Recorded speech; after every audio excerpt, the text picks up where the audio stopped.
everybody. Welcome to Vibrant Life. This is episode 15. I'm Jessica Parker. I'm a holistic health coach with a master's in health psychology, and I'm a fitness instructor. And today is June 21st, 2021. Super warm in Oregon. Last I checked, it was like 93 degrees, which typically, at least this is how it was when I was growing up, we would get warm weather starting around July 4th. And then we'd have summer, and then Halloween is when the rain would hit. So this is pretty warm for us right now.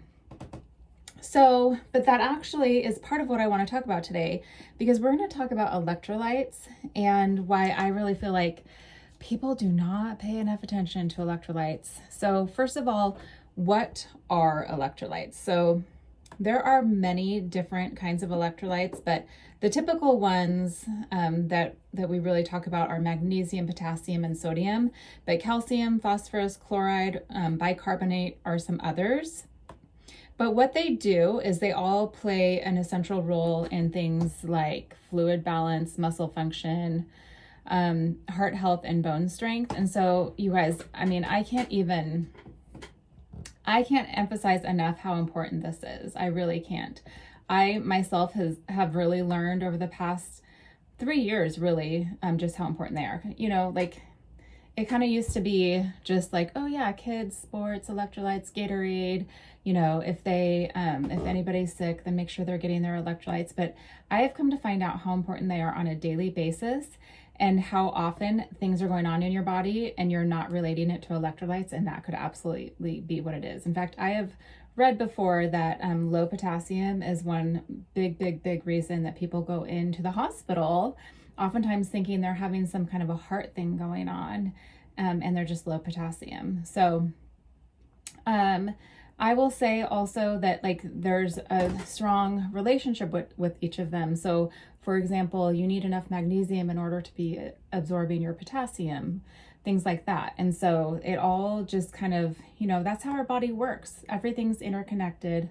And I often see people like, well, I'm drinking more water, and I'm not feeling good, or I'm having a headache, or, you know, whatnot. And what is going on often is that, you know, yes, we need to be drinking lots of water, but if your electrolytes are out of balance and you're drinking more water, then you're diluting them even more. In fact, I have a friend that I used to work next to, and one time we did a little like water challenge or whatever. We just each had a big bottle of water, and we're like, okay, whoever, you know, drinks theirs first, I don't know, gets nothing. I don't know. But I was having a really hard time because I started just not feeling right. Kind of this like, I can't really, just a little bit of pressure in my head, some fuzziness, and just not right. And I was talking to the doctor that I worked for and was telling him, you know, I really just feel like people can overdo it. Water is such a good thing, but you know, gallon of water a day, or what is it, 8 ounces per whatever pound. I can't even remember what it is, ounce per pound or whatever. I'm curious where that came from and why. And he said, there's no science behind that. And absolutely, you know, people can actually, now this is extreme, but people can drink so much water that, you know, they can drown from the inside out. That's totally extreme. But peeling back to the not so extreme level is where the electrolytes come into it, and that you are going to be feeling not so good if you're just drowning out those electrolytes. So these electrolytes also, we deplete them with these daily things going on in our lives, like heat, which is why I mentioned that, heat, stress, alcohol, sugar, if you're ill at all, working out, fast food. There are so many different things that deplete our electrolytes, so that, you know, we need to make sure that we're staying on top of that nowadays, because I recognize now, like I'm feeling this way, and I recognize, oh, I need to go to my electrolytes. I can feel that now. And I think that it's good that, you know, everybody needs to kind of hone in and like listen to your body so that you can figure that out. Cause it's a number one cause of so many different things. So let's go ahead and talk about symptoms and causes of electrolyte imbalance. So, you know, clearly I mentioned some things, you know, fluid loss can happen because of excessive sweating, diarrhea, vomiting, obviously, like I said, if you're just sick. poor diet, clearly, kidney disease. Those are some serious things going on that can cause electrolyte imbalance. But just like I said, I'm going to reiterate it because it's so important, because it's just daily things like stress, actually lack of sleep, caffeine. I didn't mention those two. Exercise, heat, alcohol, processed foods, sugar. I mean, there are so many things, and it's just obvious how imperative electrolytes are. So symptoms, and this is from drax.com, symptoms might include irregular heartbeat. That's one that I personally recognize a lot in myself. I know that I tend to run low on potassium, and I can tell when I'm like reaching that kind of critical, okay, I got to get some in my body, because my heartbeat can kind of palpitate a little weird. And, before I knew what it was, it would freak me out. Like, what's going on here? And now I know. Irregular heartbeat, confusion, fatigue, muscle weakness, headaches. I'm going to repeat that. So many people deal with this stuff. I'm like, first go for your like magnesium, potassium. Numbness, stomach pain, convulsions. Some of this is on the extreme level. Constipation. I'm always telling people magnesium is one of the best things for constipation. It really, truly is. Magnesium is like the relaxer mineral. Sleep, headaches, constipation, things like restless leg syndrome. Magnesium is wonderful for these things. And so, before you go and like try, you can get prescribed all sorts of things. Try this. Absolutely. Because also medication, I didn't mention that medication will deplete your electrolytes as well. So, let me go back to our list. So constipation. Oh, and I would recommend, there are many different kinds of magnesium. I will be touching on each different electrolyte on different episodes, because it's really a deep dive. It really is. There's a lot to cover.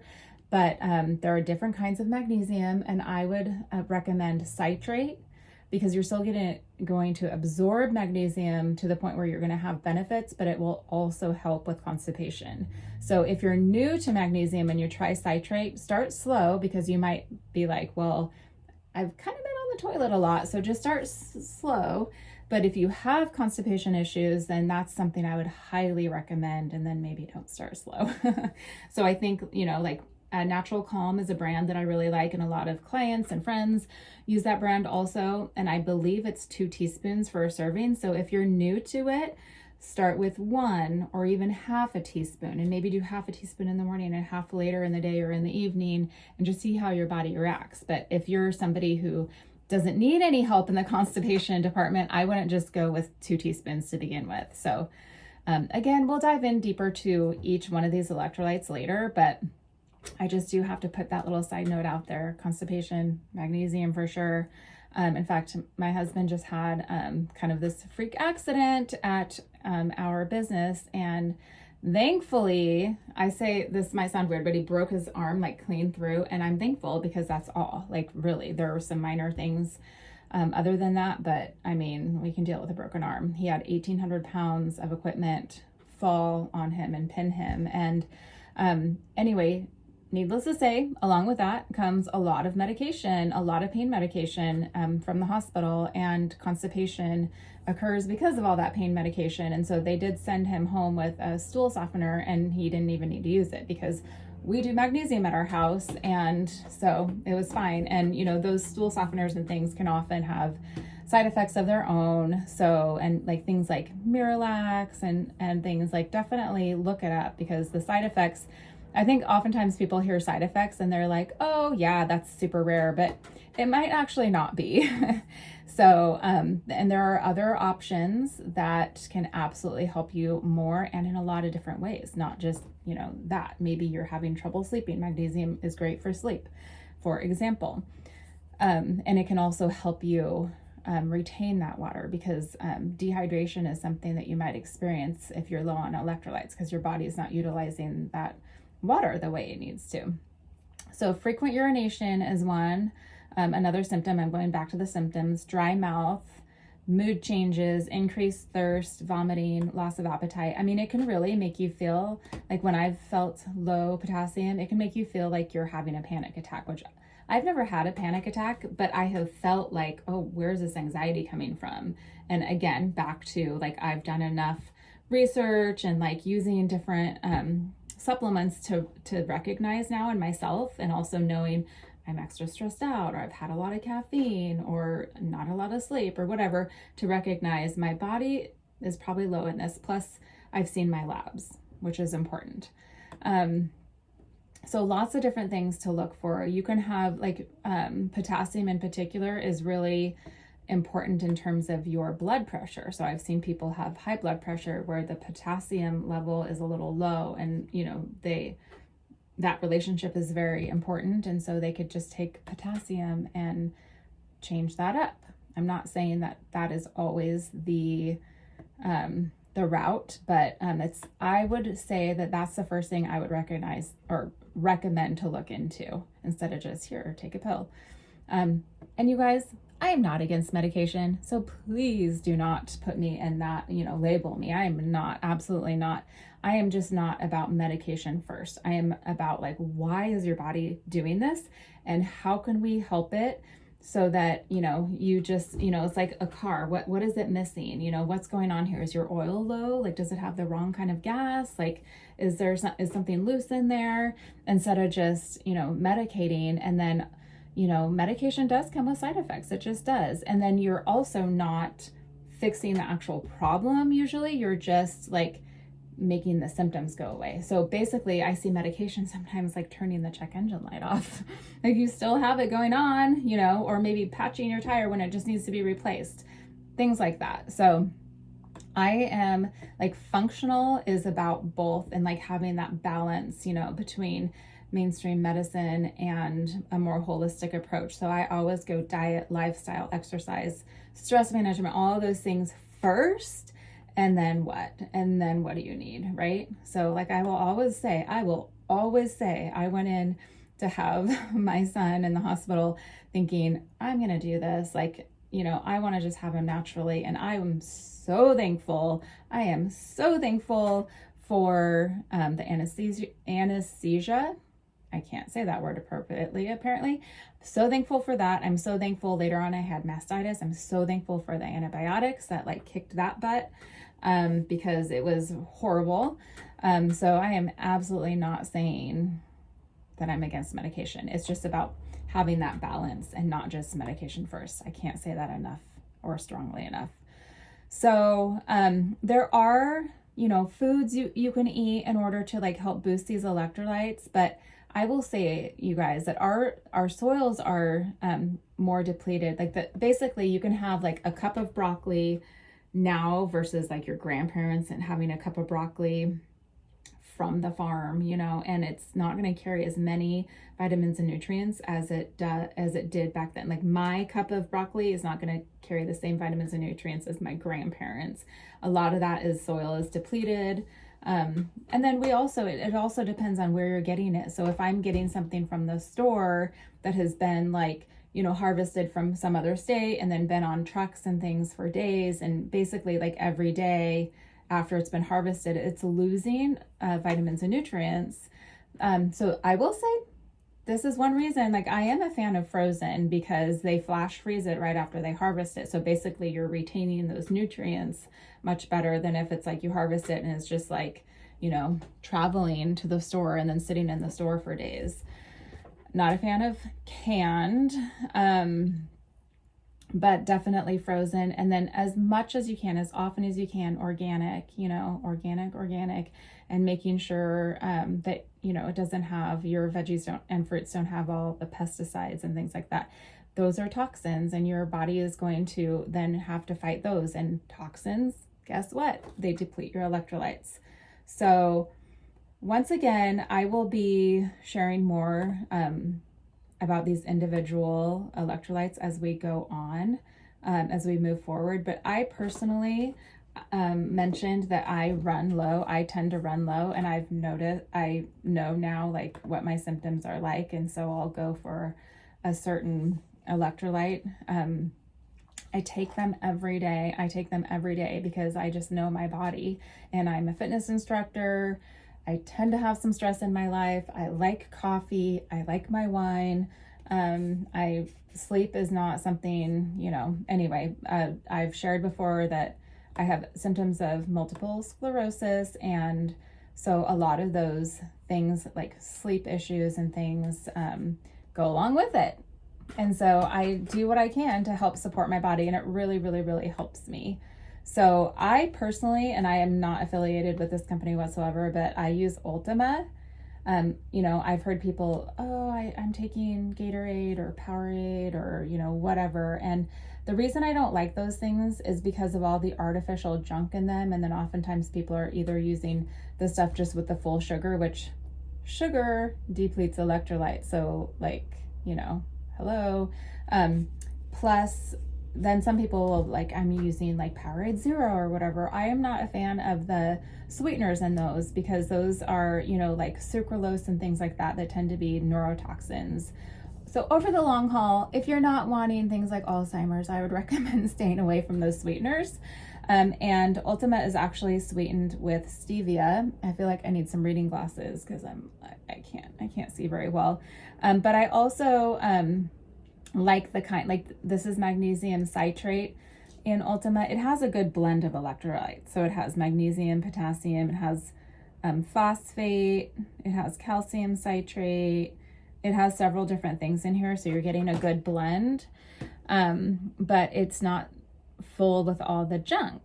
Plus it tastes really good. I am not kidding. I really am not a fan of stevia, but I really like this. It doesn't taste like that kind of bitter. I feel like sometimes stevia has that bitter aftertaste and it kind of is overpowering, and it's not like that at all with Ultima.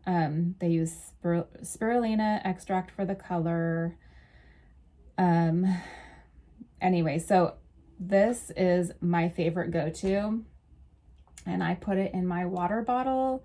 I thought I had my water in here, but every day, usually like 2 scoops every day, and I put ice in it, and I just love it. If you see me at the gym, I'm drinking this. So it has helped me a lot to just stay a step ahead of it. And then if I'm feeling other things, if, like I said before, if I'm dealing with certain things and then I start like heart palpitations or whatever, I recognize now because I'm in tune enough and I've played enough with all of it that I realize where I'm low or high, or not high, but where I'm low, and need to potentially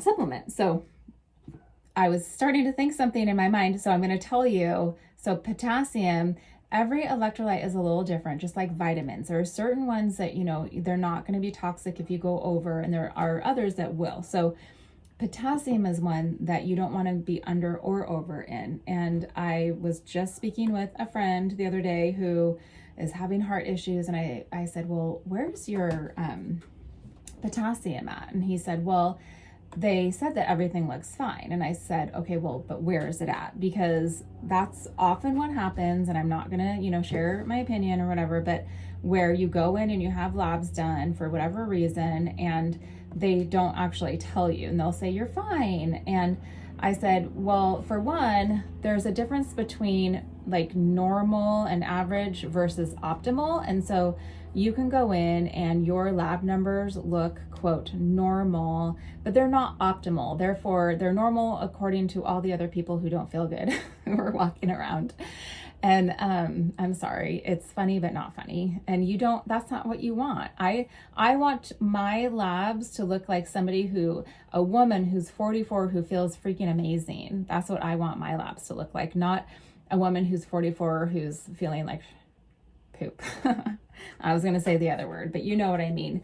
Because if you're going to the doctor, you're usually feeling like poop. And then they take your labs and they take everybody else's labs who feel like poop and are coming into the doctor, and they average them out, and they're like, here you go. This is the average number for women who are 44 who are coming in to see us. Yeah. They don't feel good. Their labs don't look good. So I want to know where my labs should be if I want to feel amazing. So that's number one. And anyway, so he looked at his potassium because I said, I'm really curious where it's at. And he ended up sending me a screenshot and said, wow, it's actually high. So like I just said, with potassium, you can be too high. Also, I was really surprised because He doesn't take any kind of supplements. He even said, I don't even eat the food that is rich in potassium. So I was really surprised. And also, I never have actually seen somebody with high potassium. I mean, it happens for sure. I'm just usually, for me and the people I encounter as a health coach, people tend to run low. And so it was a little shocking. Well, there's some adrenal stuff going on. He also said that he like stands up and gets a little like lightheaded, and then he's fine. But that is an adrenal thing, and the adrenals and the kidneys, everything is working together. And so, long story for another day, but you can absolutely have too high with potassium as well. So I am really a big fan of looking at your labs. If you really are having some kind of chronic issues, then it's a good idea to know where your labs are so that you know where to target and also not to go over. So with that being said, here are some other natural sources aside from just like, you know, fruits and veggies, but and even like meat and things have a lot of minerals.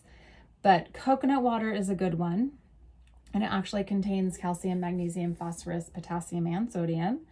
You guys, sodium is good. We need sodium. We just don't need the sodium that's in our processed foods and the table salt, because that is crap and it has like none of the good things in it. It's been stripped and bleached. And anyway, so sodium is good. And we'll talk more about that on another show. Bone broth, which we do a lot of, calcium, sodium, potassium, magnesium. That's a wonderful one. Celery, which I don't like celery, but if you do, yay, go get some celery. Sodium, potassium, magnesium, chloride, and phosphorus. Cucumber has potassium. Pink Himalayan salt, sodium, potassium, chloride, magnesium, phosphorus, and calcium. So that's one where I personally like, so things like Ultima, it doesn't actually have, I guess it has a little bit of sodium. It has 2%, but I will extra supplement with sodium, especially on days when I'm feeling kind of or before a workout. If I'm needing a boost of energy or something, I actually will put some pink Himalayan salt in my mouth, or I'll put it in my water, or in with my Ultima. So that might sound like what, but oh my gosh, it really helps me with that stamina. And if you're feeling a little kind of like, you know, not right, I can just really tell now. If you have experience with that, you know, like to where you can tell, oh, I'm low on electrolytes. I would love to hear like what it does for you, like how you can tell. I think it's really great. Somebody asked me once, well, you say like, listen to your body. What does that mean? What does that mean? And I think that it really takes listening. It really takes like just paying attention to certain like signs and symptoms and things like that, and then like certain foods or certain, you know, stress or sleep or exercise, and like you just start like paying attention. And that, you know, does that even make sense? Because it's not just like, oh, body, tell me how you're feeling.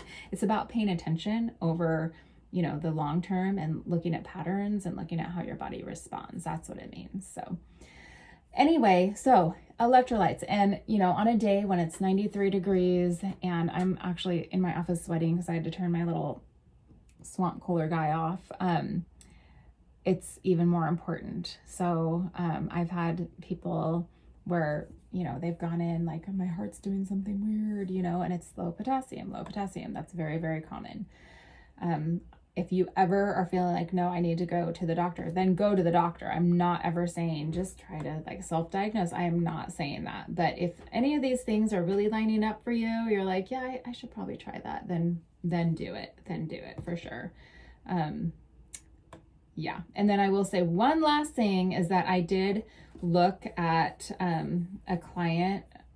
I think it was Powerade that she was drinking. And I was like, well, let me just look. And so I looked it up and I was looking at the ingredients and nutrients in Ultima versus Powerade. And so not only is it kind of crappy for you, whether you do the full sugar or the artificial sweetener, but the amount of electrolytes in it, like paled in comparison. It paled. And so it's like you would be drinking this thinking, oh, I'm getting my electrolytes, and you're not. So not enough. I mean, you have to drink like, I don't know, Costco size bottles or whatever, servings in order to really get enough. So that is my 2 cents for today on electrolytes. If I could just get everybody to pay attention to it. And right now people are getting their immunization. I'll use that word.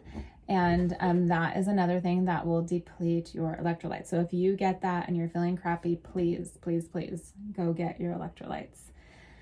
And with keto, you hear me say it a lot, electrolytes. So that's it for tonight. This podcast is sponsored by Oregon Valley Farm, which is my family-owned and operated business. We ship pasture-raised meat, which includes grass-fed and finished beef, pasture-raised pork, pasture-raised chicken, to your door. And please check our FAQs to find out where we ship.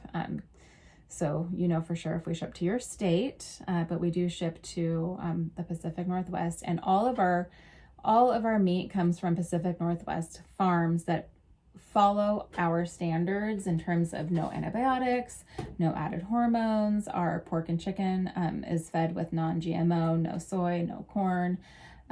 So definitely check us out at OregonValleyFarm.com. Facebook and Instagram are both Oregon Valley Farm. And then you can find me at vibrantlife.com or Instagram, Health with Jessica, and Facebook, Health with Jess. You guys have an awesome night and go drink your electrolytes.